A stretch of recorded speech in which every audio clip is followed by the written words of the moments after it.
Hey, Soul Fan. We're going to try this again. YouTube was wonky within like the first few minutes. What we did do is spin the wheel, and we did get Cancer. Okay. And I did roll the dice. We've got Sag, Jupiter, and second house. And I did go over the current cosmic energies going on. And we were talking about how we really are in like the peak, the peak week, the beginning of the peak of 2 weeks, really, with Jupiter in Cancer, fresh in your sign. How's that feel?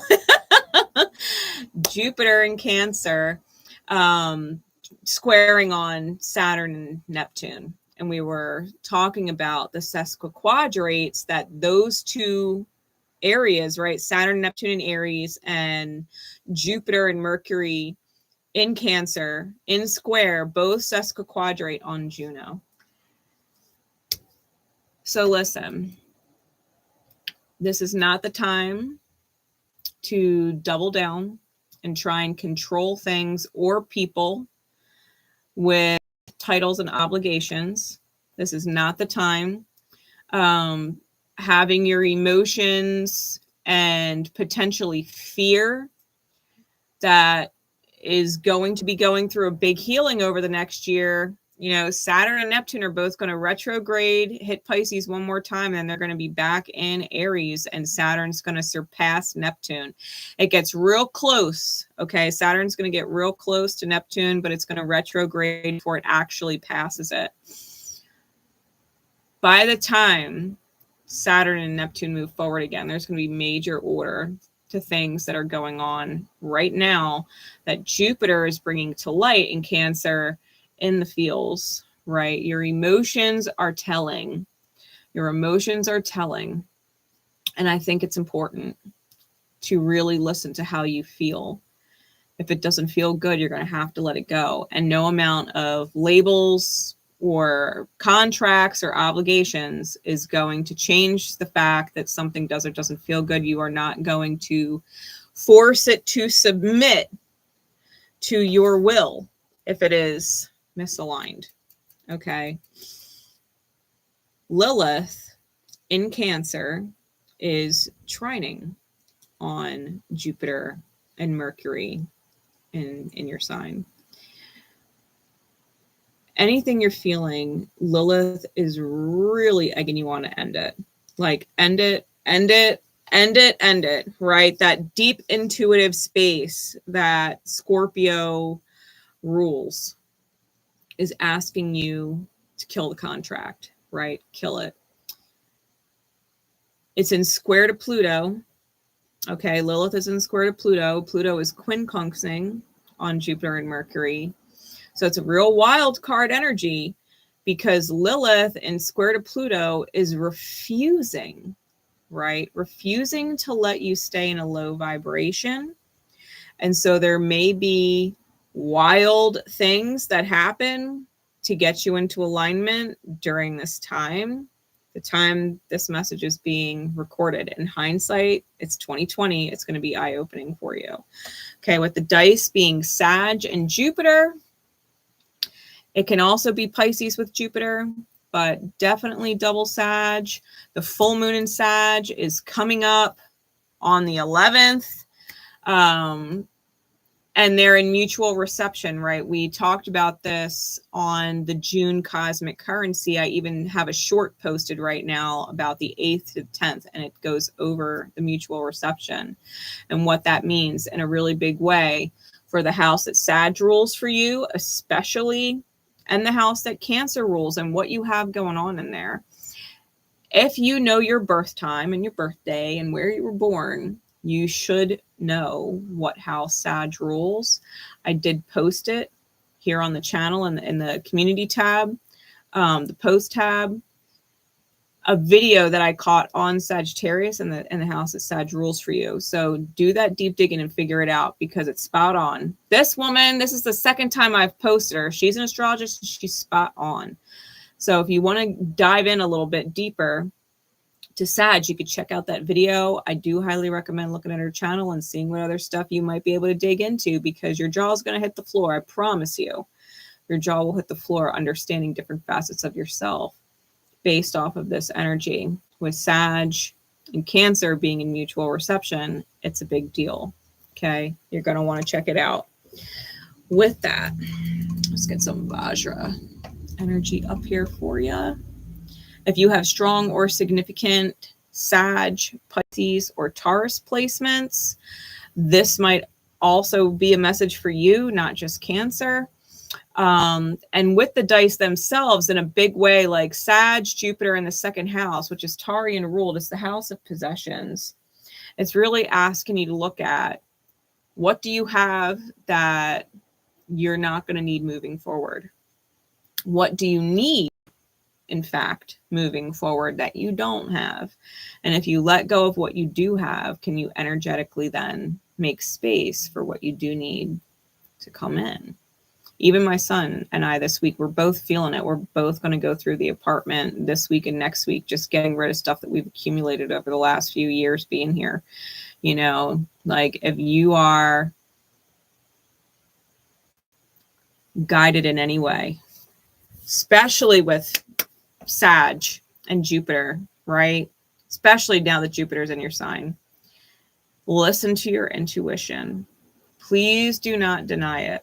If you are being guided to cut off people, cut off people. If you are being guided to end contracts, listen to your intuition and end the contract. If you are being guided to let go of certain things, let go of those things, okay? There is going to be a high reason for it. Please do not dismiss it, all right? Don't logic and reason your way out of it. Now is not the time. Jupiter being in Cancer, logic and reason has to go right out the fucking window. The more you try and control it, the more difficult it's going to get to maintain it, all right? All right. Let's see what we have going on, Cancer. We're going to use Kipper. Of course, we're going to use Harrow. And we'll use my hand-drawn cards. I do love my hand-drawn deck. If y'all can't tell. I do. Let's see. We're going to start with Kipper.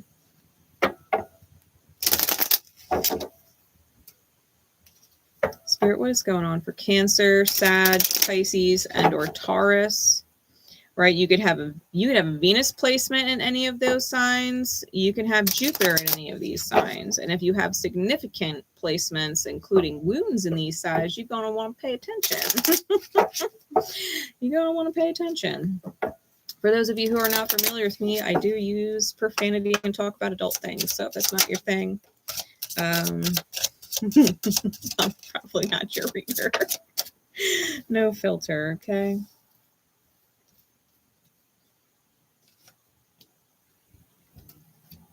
Okay. That's energy number 1. Give me energy number 2.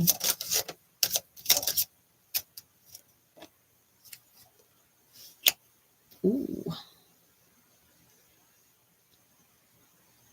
Okay. Okay. Bottom of the deck is the Coffin. Top is the Mature Man.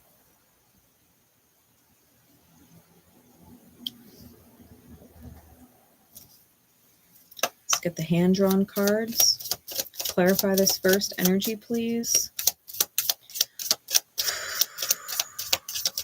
Y'all, this might be a wild read.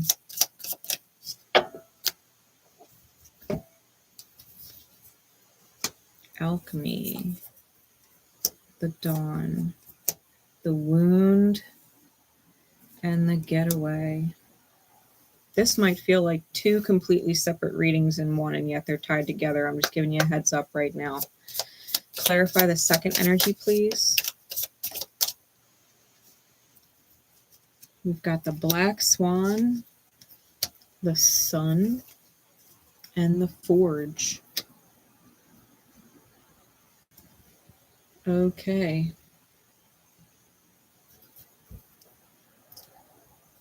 Bottom of the deck is the Dark Knight. Top is the Foundation.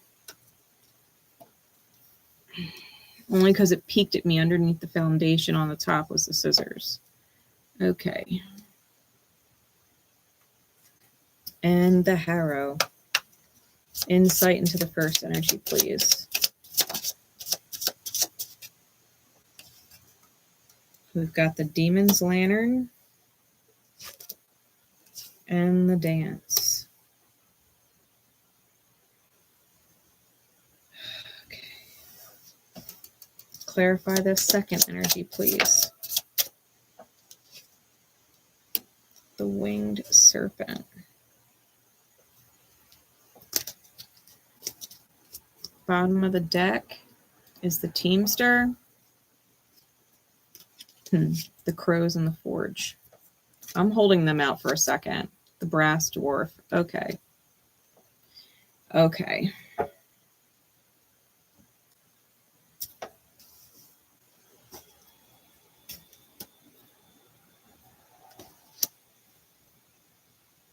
The Crows in the Forge have been making themselves known in all of the reads, which is nerve-wracking because it's a ripping away of that which mattered. And the Forge is the trial by fire. Okay, we talked about it last night in the collective read. It came out in the requested Cancer read that we did the day before.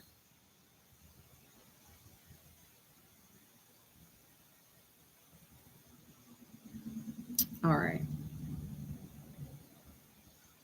The first energy that we've got here, and I'm going to get to the tops and bottoms in a minute. I want y'all to realize what energies we're dealing with so that those make sense. The first energy came out with Journey, Imprisonment, and Marriage.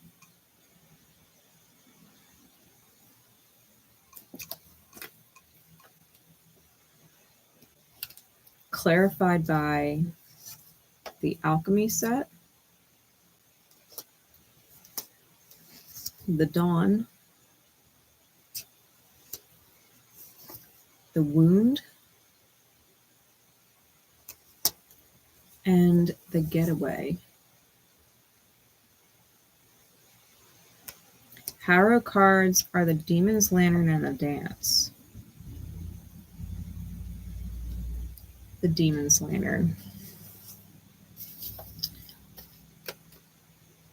I gotta read these for you guys.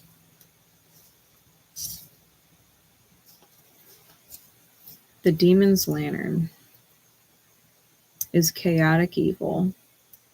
It's a card of traps and tricks, sleight of hand and sleight of mind. The will-o'-wisps and the man who sought their light represent an impossible or intractable situation. The Dance is lawful good, right? So complete opposite. It's chaotic evil and lawful good. The Dance is a rich and delicate framework that, like the universe itself, requires everyone within it to abide by its rules, lest the entire construct collapse. It advises staying in perfect step, knowing your place in the greater good. Those who step out of the pattern do so at their peril. The man followed the pretty little lights, right, into the swamp and is now sinking in the marsh.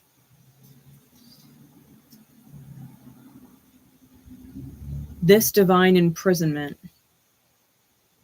a marriage contract even, they went on a journey to heal something, the wound, right? It's the father-mother idol wound. They're in a state of alchemy. They're coming into the dawn, which is why the dark night is important on the bottom of this. Whoever this is, I feel like they want to get out of the situation that they're in, but they have everything that's transpired has been divine happening. Okay, the dance is about the pattern, much like the universe, right? And the planets and the stars that we have. Someone went through a serious healing, is possibly still going through the healing, and might actually have a shot out of it. The thing is, they laid a foundation in the dark night and it came out with the scissors, which means the foundation that they've started building probably needs to get cut off. It probably needs to get cut off. We have the mature man and the coffin on the top and bottom of Kipper. The brass dwarf and the teamster on the top and bottom of the harrow. The mature man is, despite their age, an old soul. And where they're at now, if it doesn't feel like death, it'll be the death of them. Okay? Literally or metaphorically speaking, like wherever they're at with their wounds, if they don't get out, it's going to be the death of them. I say literally or metaphorically because sometimes death is not literal. Sometimes you are no longer the person that you were. You know, I've talked about my own father here on this channel. He's still alive, but he's a shell. There's nothing of my father left, right? I feel that this individual, regardless of gender, is an old soul.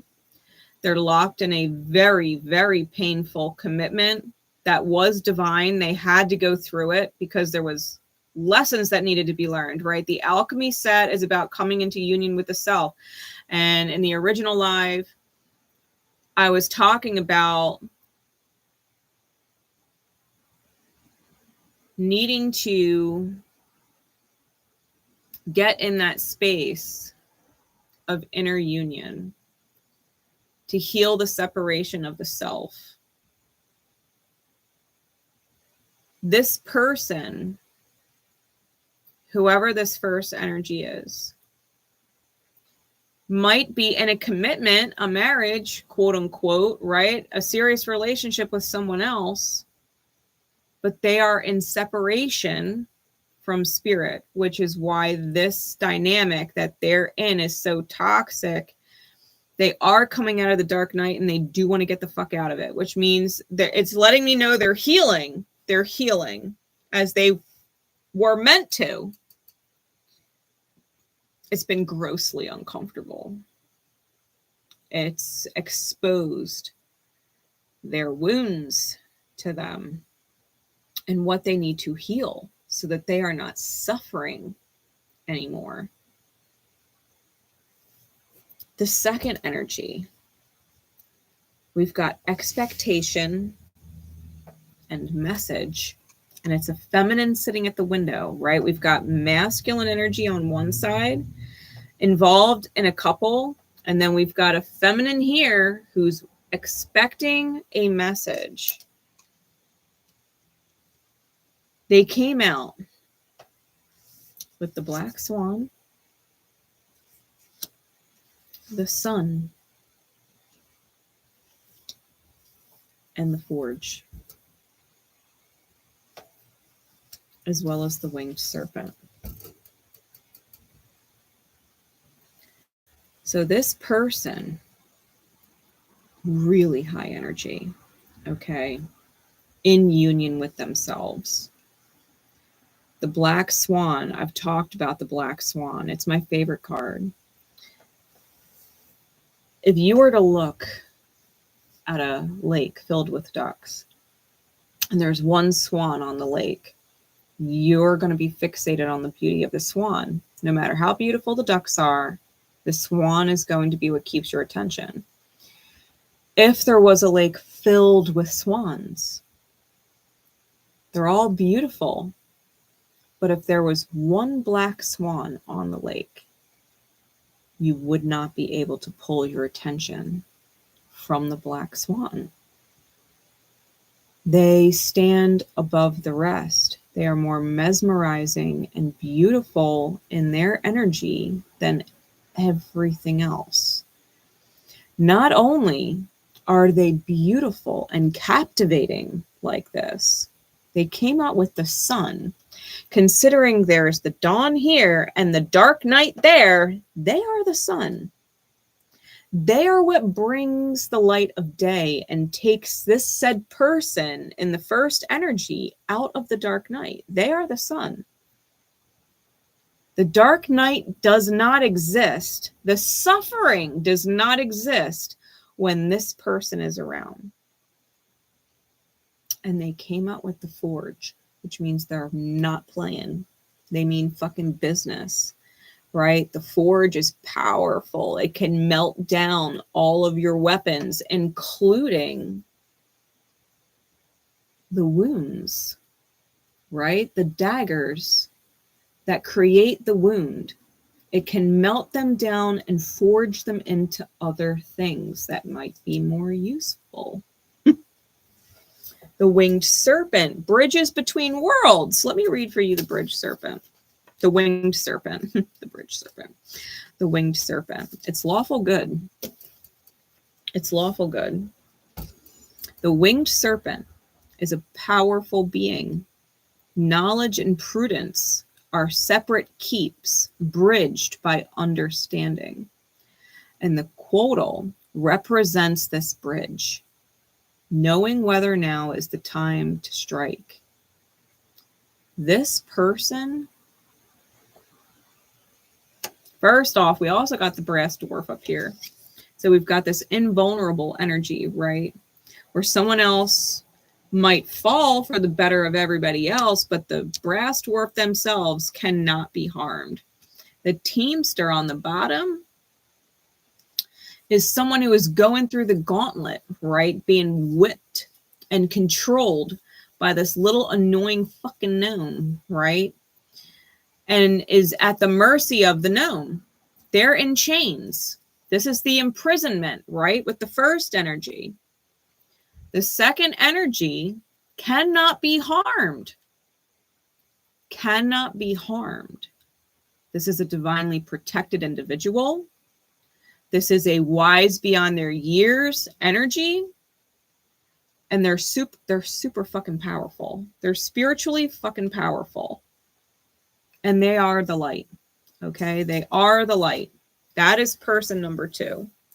So we have a situation where we have one person who is stuck in a contract that they feel it's like fucking jail. It feels like jail, spiritual jail.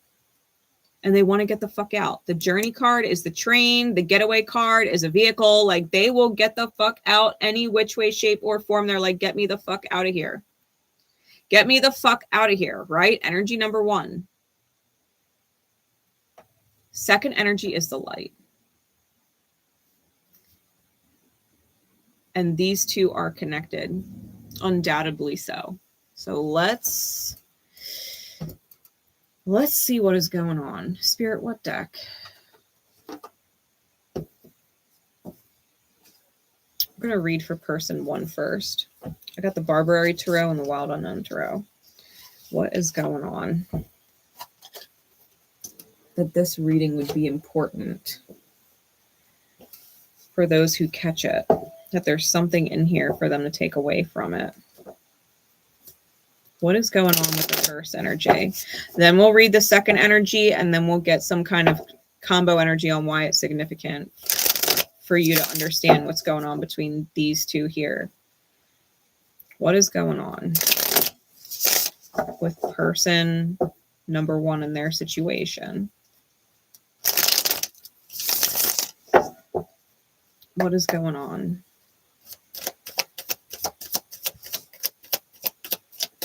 What is going on? What is in our highest good to know about person number 1?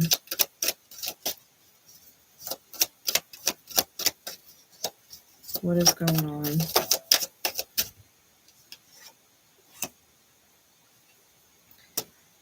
Ten of Coins is in reverse. Page of Cups. I know why Spirit brought me to this deck. Oh my God.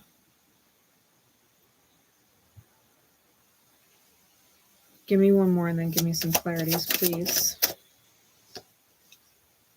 They want the sun. Give me the clarities, please.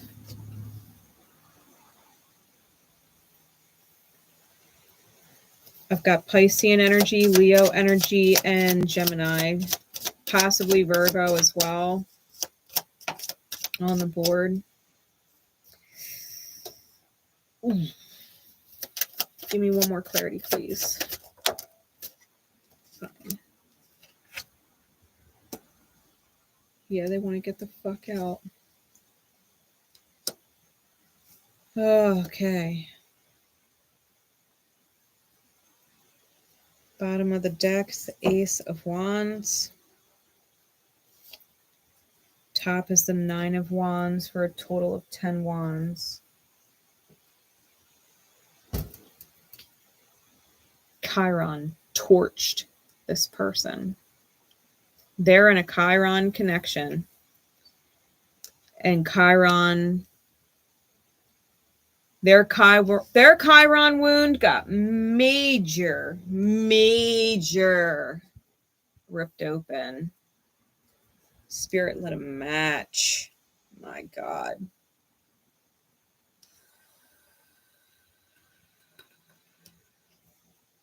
We got the 10 of coins reversed with the moon. The Page of Cups with the Magician. The Knight of Wands with the Page of Swords reversed, and the Sun with the 3 of Wands. Further detailed with the 2 of Pentacles and the 5 of Wands.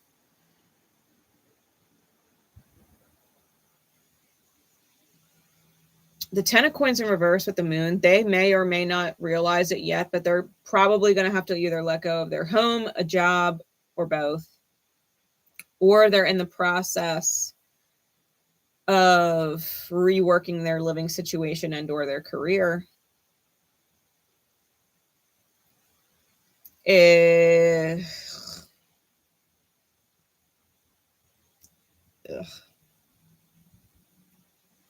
feel like whatever they're trying to do to possibly salvage it would be in vain. The moon is Pisces, it's Delulu. They might not know that they have to let go of their home yet. Or a home is it's going to be lost. The Page of Cups in this deck, it's with the Magician. She's leaking money. It's leaking money, right? In the back here, money is just pouring out. Pouring out. And it's probably, if it's could be connected to a Gemini or a Virgo, but it's definitely someone manipulating the money out of somebody. And or whoever this is can't keep a hold of money. They might be in a ton of debt.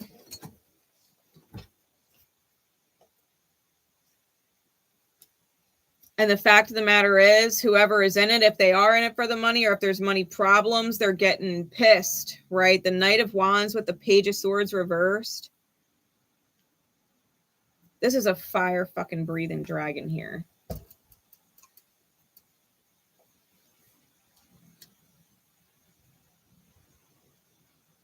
This person might be short-tempered or really fucking irritable because they're concerned about money or there not being enough money. Or they are very well aware of the fact that they're going to lose a house. They're going to lose it.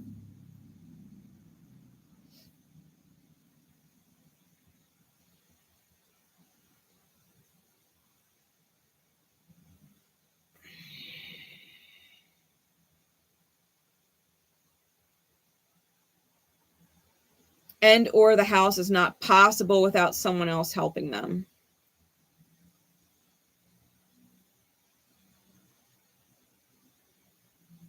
And someone is sharp. or grossly immature, and are definitely taking their frustrations out on someone else who's doing the best they can, and it's not enough because money's leaking, right? There's literally money leaking.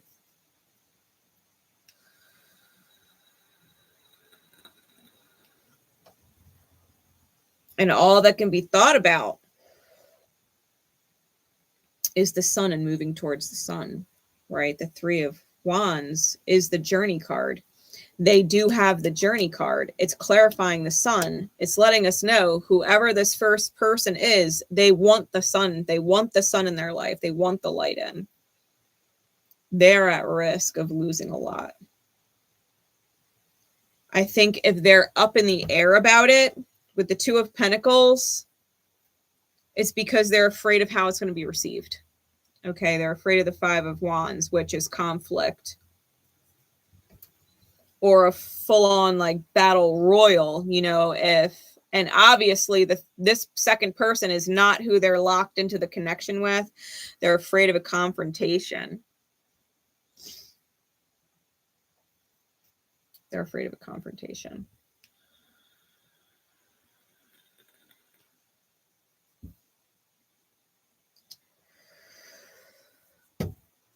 Let's take it a layer deeper, please. Let's take it a layer deeper, please. Yeah, the Three of Wands again. They want to get out. This home situation is falling apart.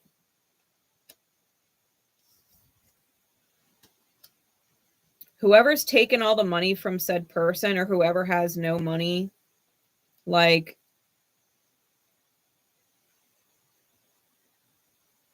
whoever's at fault for the financial issues, they're the ones getting snippy, to put it nicely.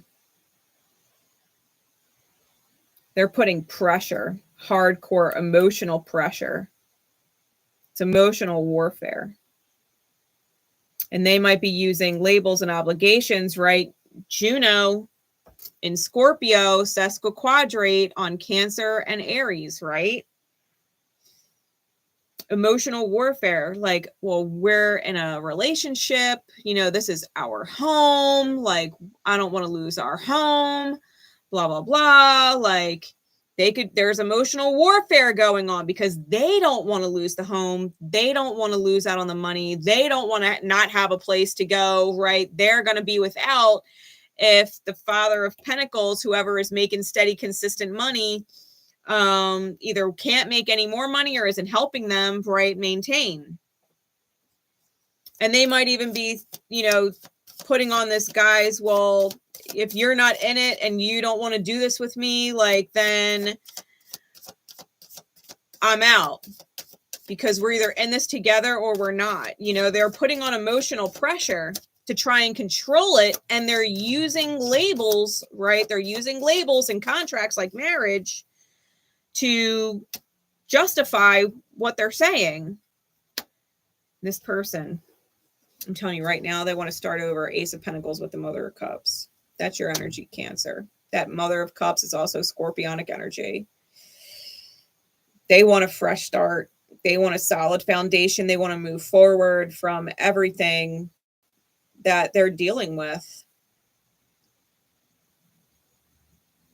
They don't want to be a part of the situation they're in at all. Judgment's on the bottom of the deck. Again, scorpionic energy and the Five of Pentacles. The Judgment, they're fucking broke. They're broke. And it's reflecting their inner state. They themselves are broke. And it's reflecting in their outer experience literally as being broke. Holy shitballs.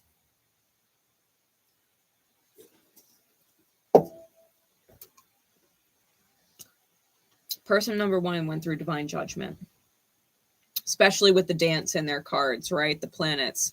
There was something they have to go through. They have to learn. They had to heal that Chiron wound, right? They had to heal that Nine of Wands, that Chiron wound. And to be fair, with the Ace of Wands on the bottom, it may have presented itself or manifest as things tied to sexuality, right? Or sexual interests. They have a wound that might come out as promiscuous or as infidelity, right? It could come out as addiction, like sex addiction.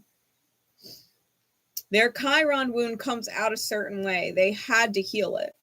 They had to heal it and still have to heal it. Their inner state is reflecting in their outer, and their inner state is broke, which is why their outer state is broke.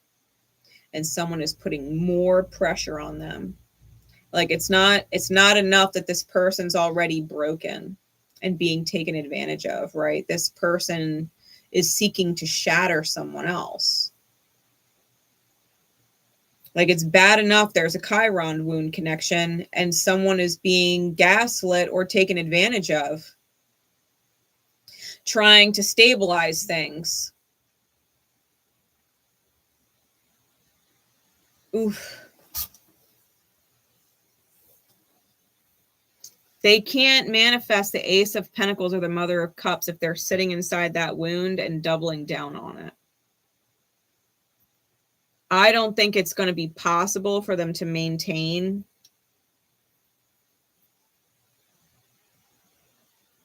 what they've been doing. Something has to change, and it has to come from internally, right? The inner reflects in the outer. The outer is always going to be fucking crazy broke shit, feeling like a fucking trap, right? Feeling in prison, like spiritual jail. It's going to keep feeling that way. They're going to keep leaking money. They're going to spend all of this fucking resource for what? Someone who didn't heal, who's going to end up in the same fucking cycles? Think about that.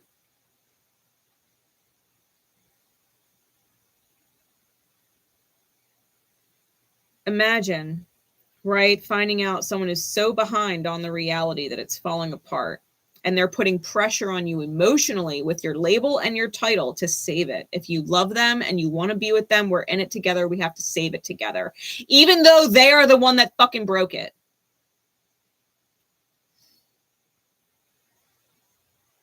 Crazy. What is going on with the second person?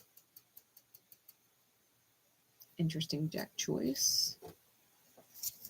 All right, Spirit. I'm going to start with the Tarot of Sexual Magic and then move to further clarify the Manga Tarot, the Mystical Manga Tarot. Spirit, why would you guide me to this deck?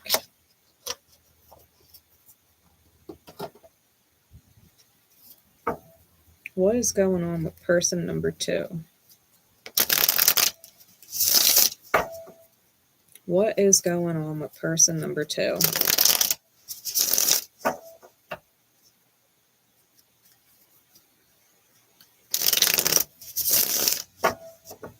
Person number 2 knows they're the light for whoever this first person is. They know they're the light. Insight, please. What is going on with the second person? This black swan energy.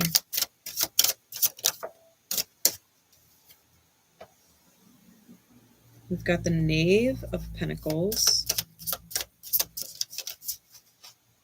Here's the Queen of Chalices. That's the Queen of Cups.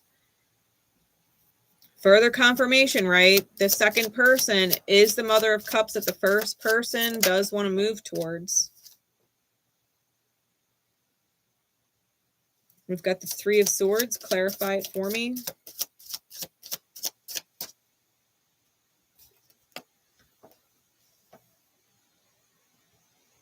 Knave of Pentacles is clarified by the King of Wands.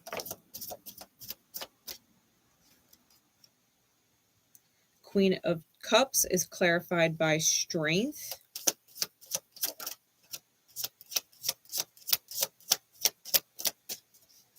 Clarify the Three of Swords. The Knave of Chalices. Interesting. So the Page of Cups is out here twice.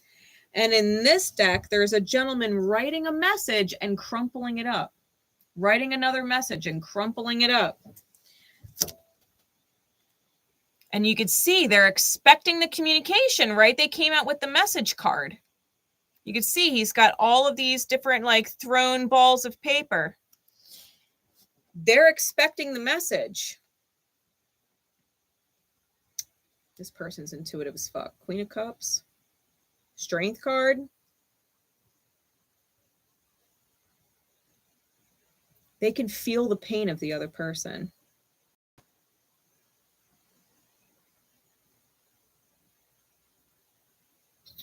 They could feel the pain of the other person.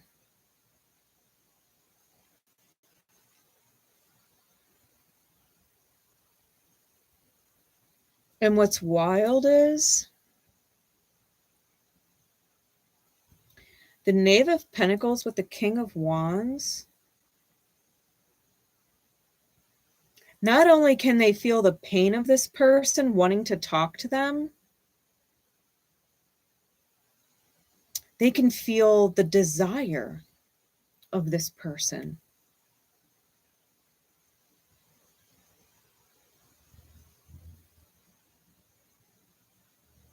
There's something about these two people.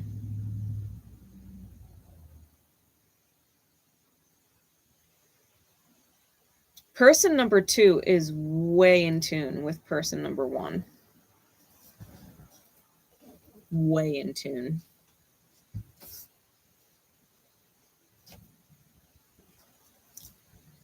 Bottom of the deck is the Eight of Swords. Top is the Lovers. But they don't know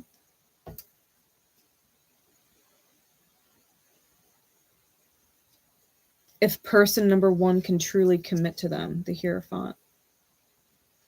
If they can truly commit to the wish, right? With the 9 of Cups and the 10 of Coins underneath.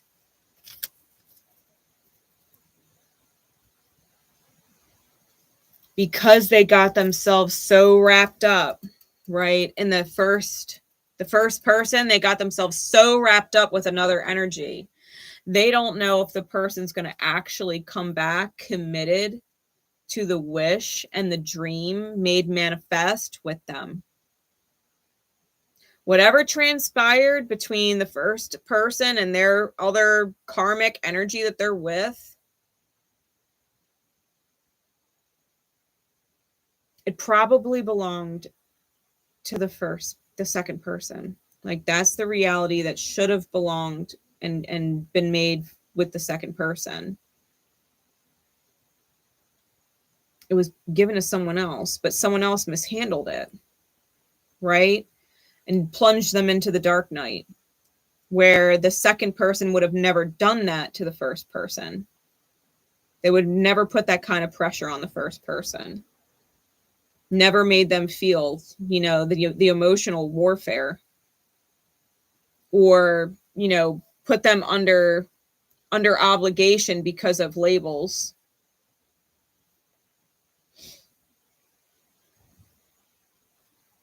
I keep getting a welcoming energy, though, from the second person.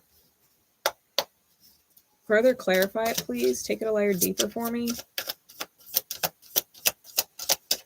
Take it a layer deeper for me.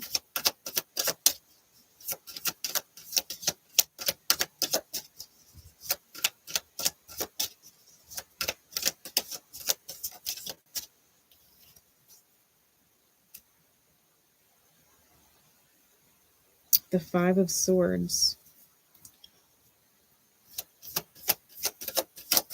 What else?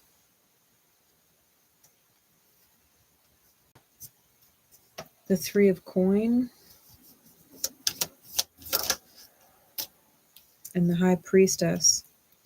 Intuitive as fuck. They feel this person. Three of Cups is on the bottom. Knight of Cups is on top. They were treated like the third party or the third wheel when they weren't. They were the fucking black swan. They were the light they were the light in the night.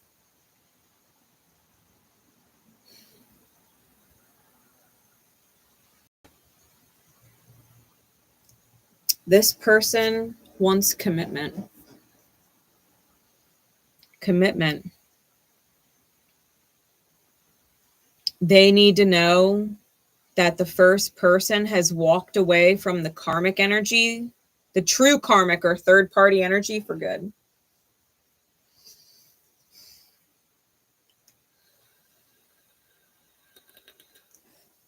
They want joy. They do want the journey. They do.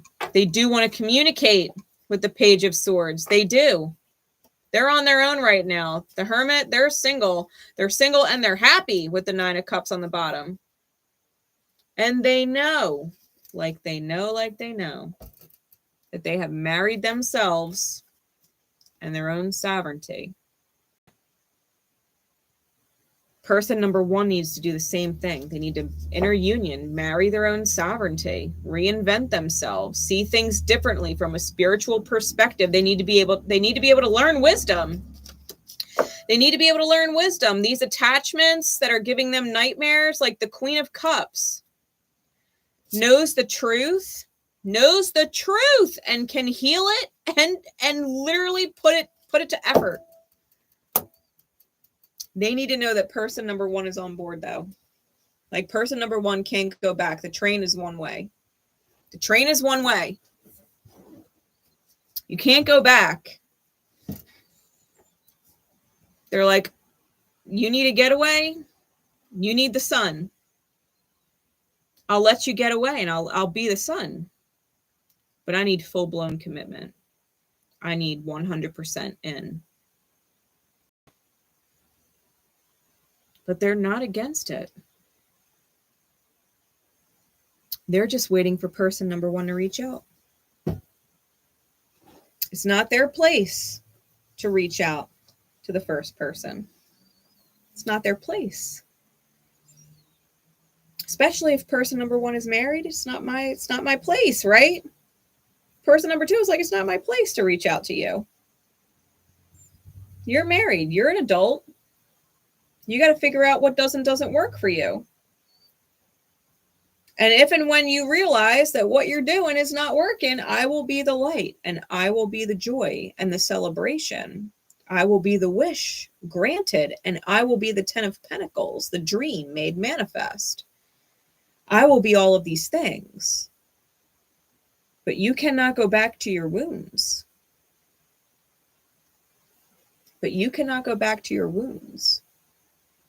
Lest the sun will set and you will go back to the dark night and you will stay there. Right?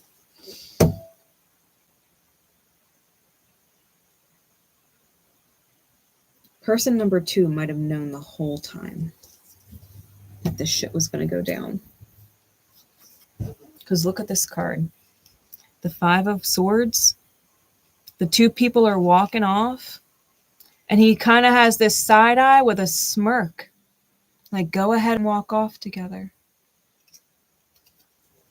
See what happens. They already knew. If this is a divine energy, high priestess, highly intuitive, they already knew the dance. They already knew this person was chasing the pretty lights and was going to sink in the marshes. They already knew. And they let them go.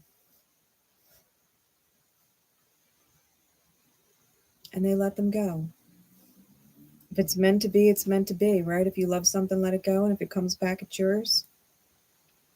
They put it to the test. And they knew.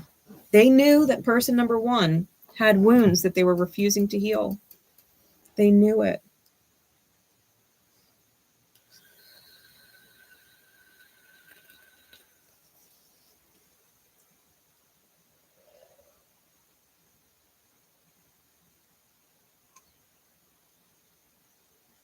Person number two is person number one's light. They are the manifestation of their light. When person number one is in high alignment with themselves, person number one is around. Or person number two is around when person one's in high alignment. And when they slip from high alignment, person number two probably gets fucking hurt, irritated, and can't reach them, right? Three of Swords with the Knave of Chalices, the Page of Cups. Like, why can't you hear me? Why can't you hear me? Like, you know I'm the light. You don't want me to leave, and yet your wounds prevent you from keeping the high contract. This time they said, it's okay, I'll wait. I'll wait. Because they know. They're intuitive and they know.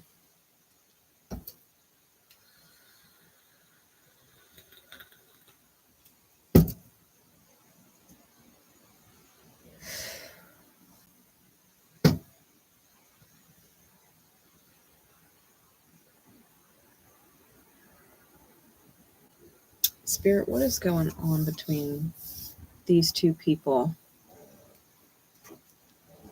What is actually going on right now between these two people?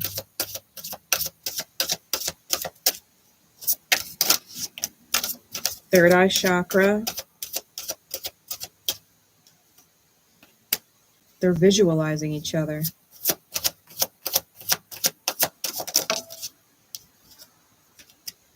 Find balance with the Two of Coins and the Nine of Swords. Two sides of the coin, right? On one, we've got the vision of the happily ever after with the third eye, right? What you truly desire and deserve to receive, the fantasy that the third eye chakra brings into creation. On the other side is the darkest fears, or the Nine of Swords. That's keeping it from occurring.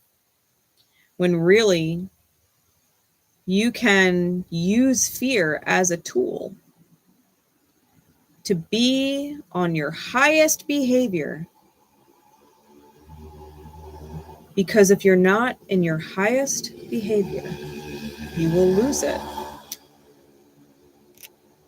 That's what's going on right now. They're both visualizing each other, and they do both have some fears.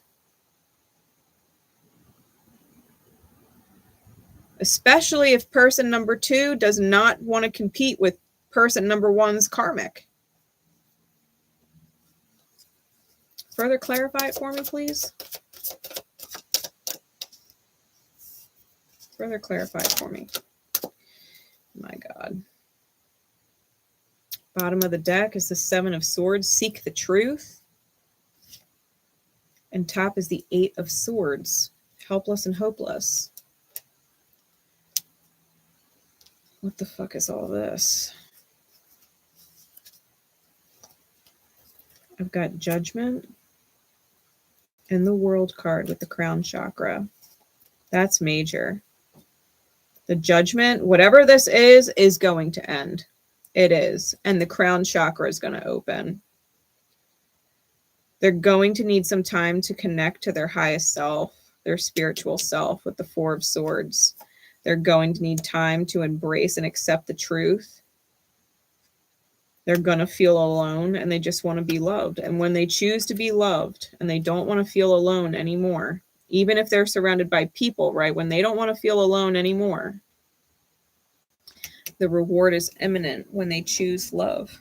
This is a long-time soulmate. The Six of Cups. This is not someone new. This is not someone new. You know, if it's not your message, it's not your message. But if it is,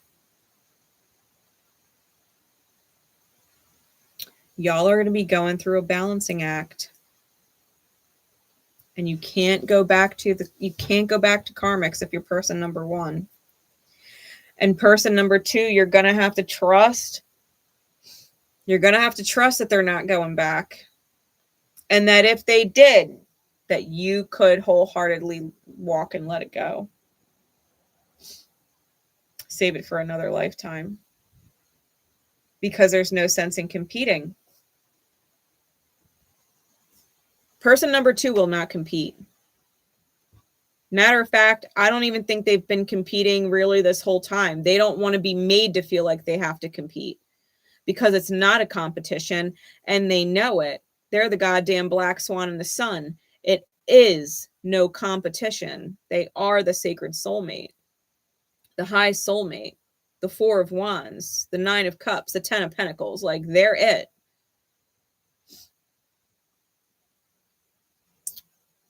It's a highly aligned person.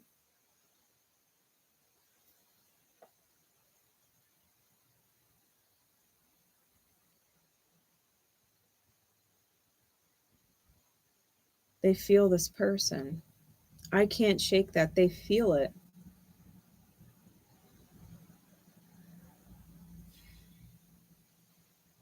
They feel it. They feel the longing. They feel the wounds. They feel the pain. They feel it. There's nothing they could do about it. They can't choose for this person. Person number 1 has to let go of the karmic, the toxic jail, quote unquote, marriage that they're in, and choose them. Person number 1 needs to choose them and let them be chosen. They'll receive the communication. Like, what took you so long? What took you so long?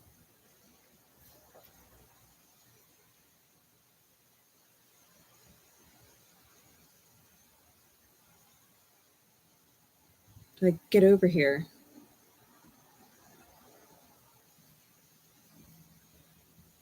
If person number 1's communication to person number 2 is sincere, and they are in spirit, in soul, choosing their highest self to align with the light, person number 2 is going to feel it. They're going to feel the truth. They're going to feel the lies. They're going to feel the fear. They're going to feel the desire. They're going to feel all of it. Person number 1 is going to have to be really honest, really truthful, and choose them.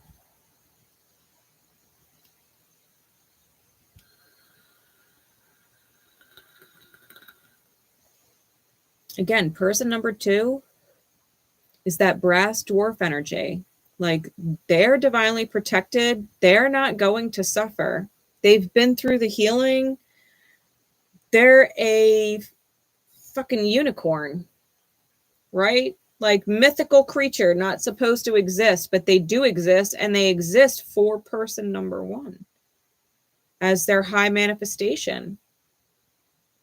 The well-deserved reward for the healing. Especially if it's tied to father-son wounds.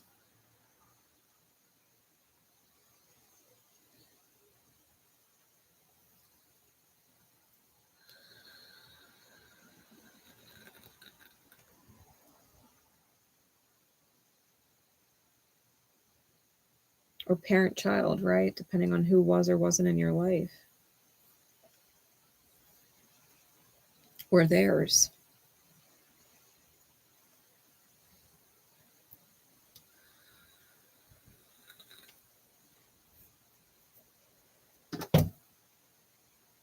What's the advice?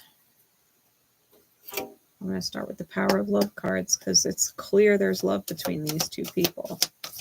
There is love between these 2 people despite all time and circumstance. These are high counterparts. Remember transformation. You use the power of love to move through illusions and shift into awareness. That's all these 2 people need to remember. There is no one higher for each other than each other. and they can transform and be better. Both of them. They're better together when they're in their light. Person number one is coming into their light. They are different. And person number two is different. They're the high lover, right? The lovers was on top.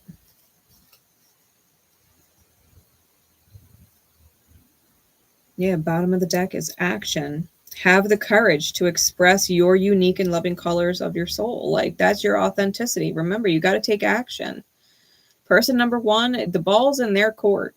The communication is up to them. Person number two will receive it and receive it well. Person number two will receive it and receive it well. If it's truly sincere and valid from person number one, person number two will receive it well. 100%. Like, I don't even doubt that. I feel like that's 100%. Person number two would open up with open arms if the lightning struck person number one's brain and struck them into action. Struck a chord and got them to reach out or communicate. What else? This is spiritual as fuck deck. What else, please, Spirit? Person number one and person number two. What is their best advice?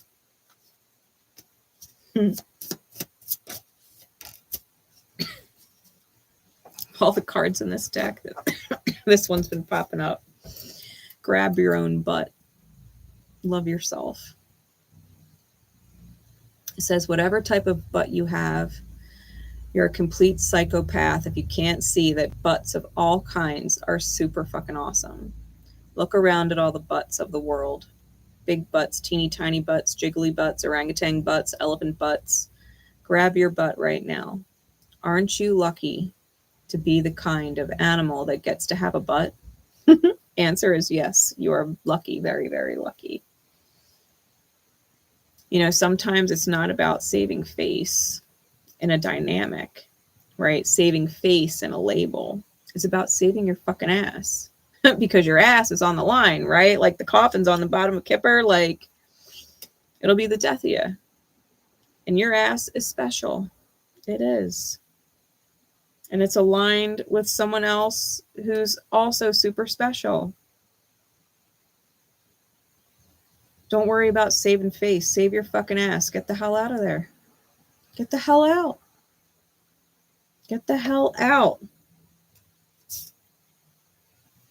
I feel like it's going to collapse. Like, y'all don't even know.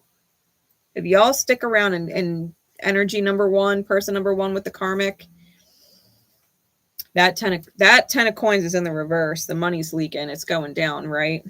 So pay attention. The second card is prayer is dope as fuck. It says, seriously. Spend a little time asking the universe for what you want. Even if you're speaking into the void, at the very least, you'll hear your own wish list and get a better idea of what you really do want. You might even figure out what the first baby step is to getting it. At the very best, there's a strong-ass genie in the sky who magically will grant you all of your wishes. Person number one, start praying for person number two. Allow it to guide you to the actions required to unlock that door. And when you get that door unlocked, rip it off the damn hinges. Be so light that it will never shut again. And if you're person number two, pray for person number one.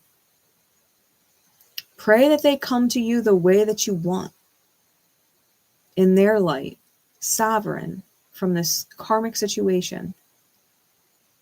And remember, that whatever you're dreaming of, the universe can grant the wish, and you're stronger together. When you're both in your light, that's an unstoppable force. When y'all are in alignment and accept who you are to each other, and that there would be nothing and no one worth jeopardizing it. Nothing and no one.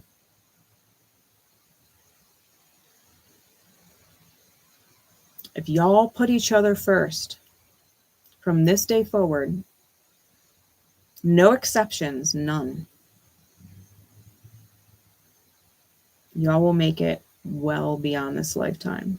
And the ripple that you set off will be huge. Huge. The collective would feel it. That's how powerful it is when two highest aligned soulmates actually meet in high alignment and stay there.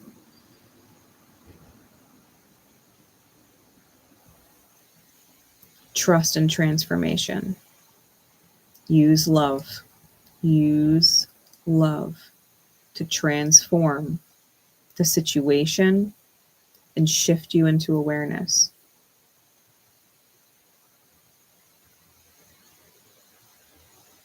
Trust. Trust what you feel, even if you can't see it. Trust that if person number one, trust that person number two is your person, and whatever your fears are, they're not going to bring your fears to light. That's not what they do. Have they ever truly brought your fears and played with them? Like, yeah, there may have been misalignments on your behalf with a karmic that triggered person number two to leave, which might have been a fear of yours. But the reality is that was triggered. They probably had no choice but to leave because of the karmic and the inability to detach from it.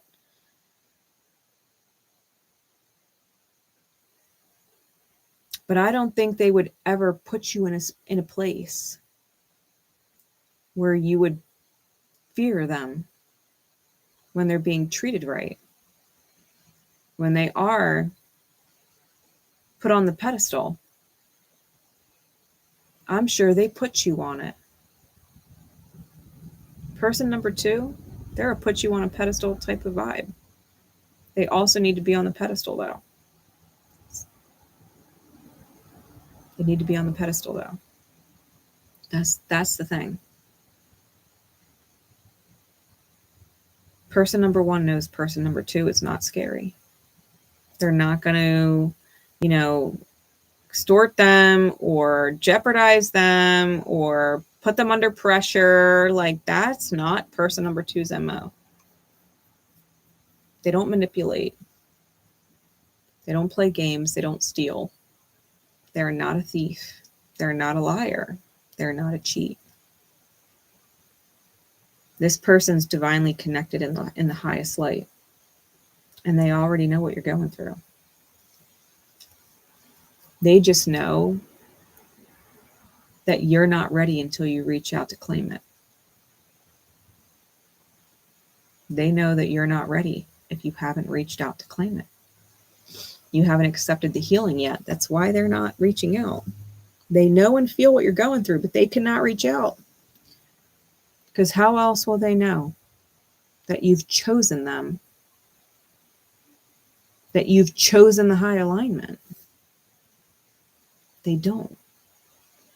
Unless you reach out. Where there is a will, there is a way. Where there is a will, there is a way.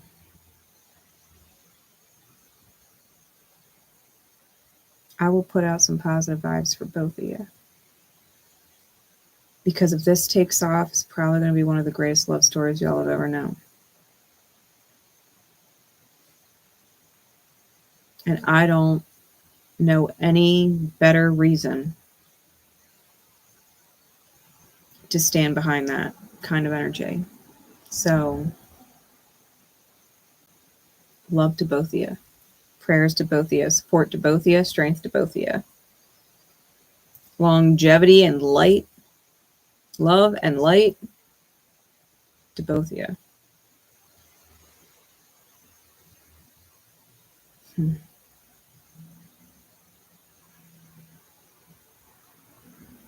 I'm hearing that song by Sarah McLachlan.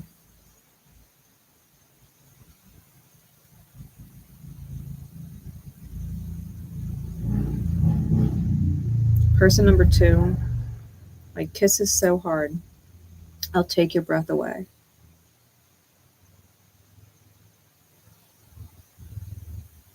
They'll wipe away the tears. You know, like, close your eyes, dear. They'll wipe away the tears. Like, person number 2 has nothing genuinely but love for person number 1. They're the antidote. Like, they're the magic. The magic and the miracle that person number 1 had no clue even existed for them. And they're coming into that awareness. They just gotta feel worthy enough to step up and be what person number 2 deserves, and person number 2 will return it in kind. They'll mirror the energy. Person number 2 will mirror it for them.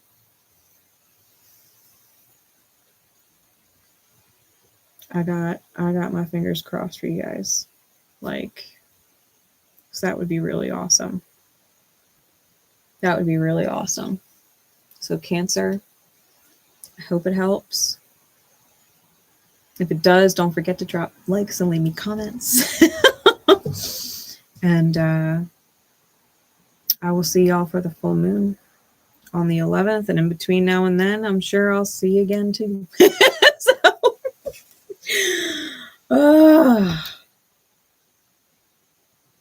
Really, my heart goes out to you guys. The healing's not easy, but damn it, the rewards are, it's what makes all of it worth it.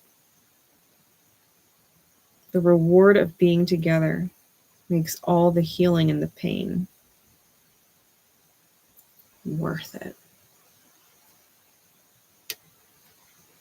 Till next time, guys. See you later.